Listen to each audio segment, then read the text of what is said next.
You ask Tiger to solve. This deals with linear equations with one unknown.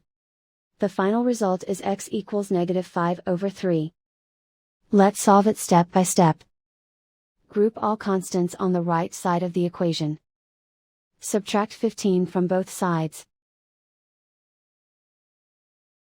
Simplify the arithmetic.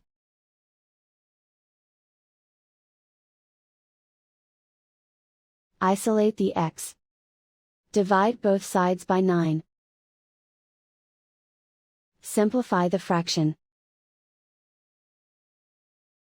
Find the greatest common factor of the numerator and denominator. Factor out and cancel the greatest common factor.